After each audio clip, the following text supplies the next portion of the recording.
ബഹുമാനപ്പെട്ട ഷെയ്ഖ് അനന്തർ മസ്താനി റഹ്മത്തുള്ളാഹി അലൈഹിയുടെ 12ാമത്തെ വാർഷികത്തോടനുബന്ധിച്ച്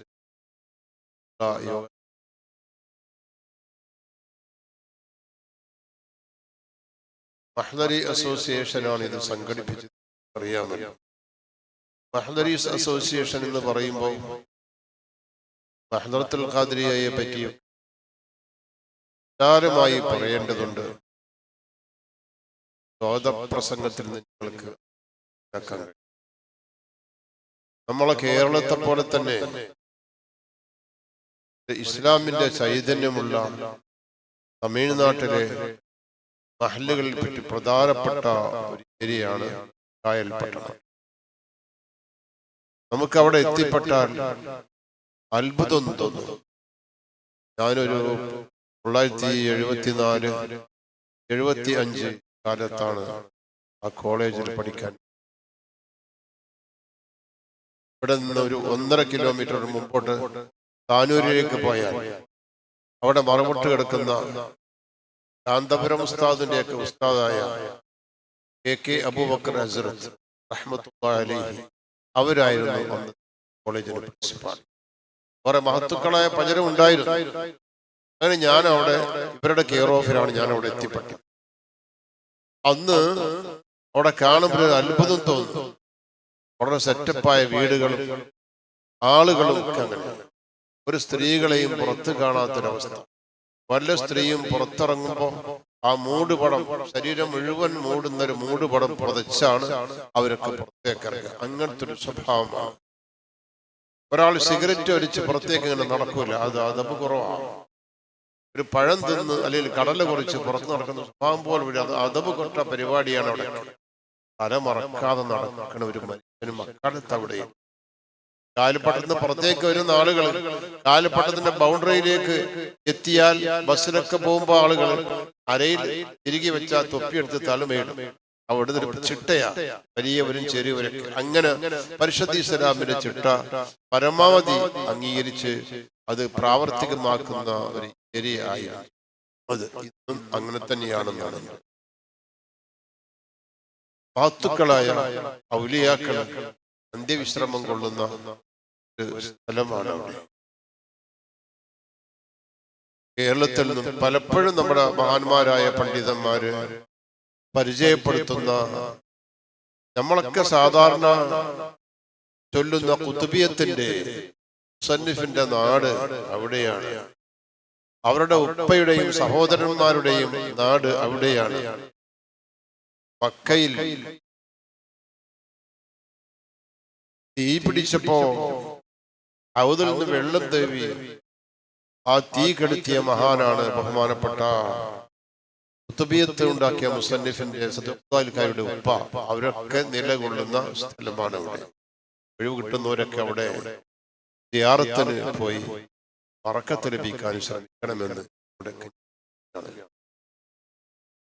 വളരെയധികം സൂഫികളുള്ള മശായിഖന്മാരുള്ള ഒരു നാട് കൂടിയാണ്.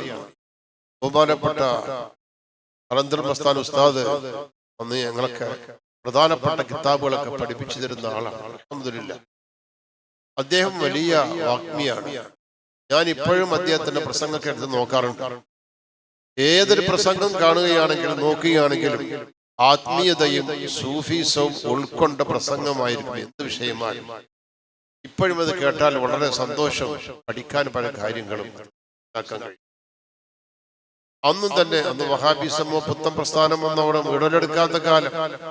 അന്ന് ഇപ്പൊ തബ്ലീഗ് ജമാഅത്തൊക്കെ പല കോണിൽ നിന്നും ആ ഏരിയയിലേക്ക് എത്തിപ്പെട്ടിട്ടുണ്ടെന്ന് കേൾക്കാൻ കഴിഞ്ഞു. അന്ന് അങ്ങനത്തെ ഒരു പരിപാടിയും അവിടെ ഇല്ല.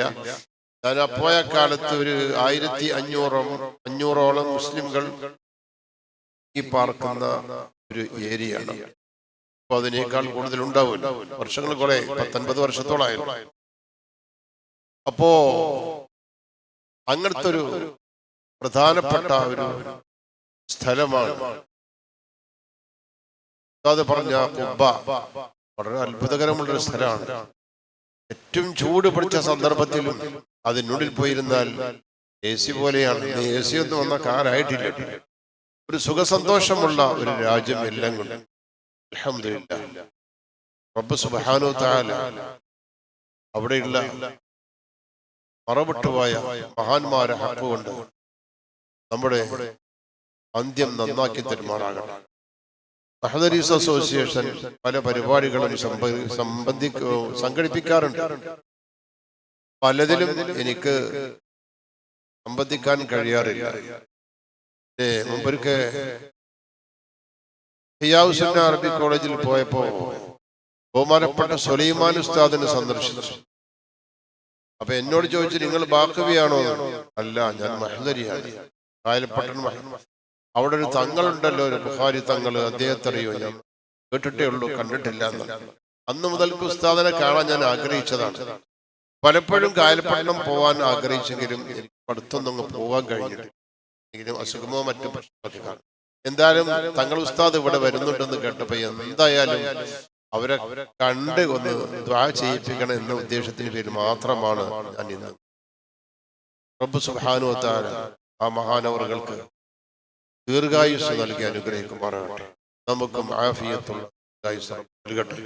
അവരൊക്കെ തണലായി ദീർഘകാലം ദീനീ ദഅവക്ക് റബ്ബ് തൗഫീഖ് ചെയ്യുമാറാകട്ടെ.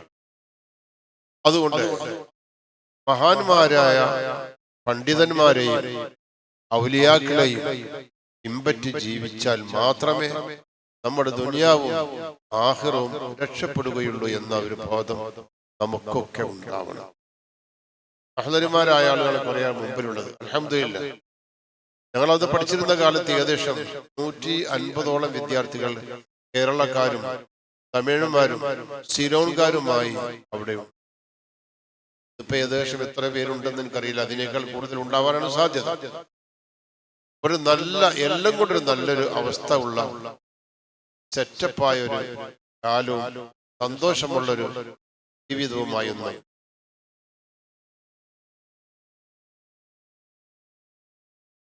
റബ്ബ് സുബ്ഹാനഹു വ തആല നമ്മുടെ എല്ലാ ഉദ്ദേശങ്ങളും പൂർത്തിയാക്കി തരുമാറാകട്ടെ. നിങ്ങളൊക്കെ ദുആ ചെയ്യണമെന്ന് ദുആ ചെയ്യാൻ പറയാൻ വേണ്ടിയാണ് കാര്യമായി. നിങ്ങളൊക്കെ എനിക്ക് വേണ്ടി ദുആ ചെയ്യണമെന്ന്, ആഖിബത്ത് നന്നായി കിട്ടാൻ ദുആ ചെയ്യണമെന്ന് ഒക്കെ ഓർമ്മിപ്പിച്ചുകൊണ്ട് അപേക്ഷിച്ചു ഞാൻ എൻ്റെ വാക്കുകൾ സംഹരിക്കും. ആഖിറു ദഅവാനാ അൽഹംദുലില്ലാഹി റബ്ബിൽ ആലമീൻ. അസ്സലാമു അലൈക്കും വറഹ്മത്തുള്ളാഹി.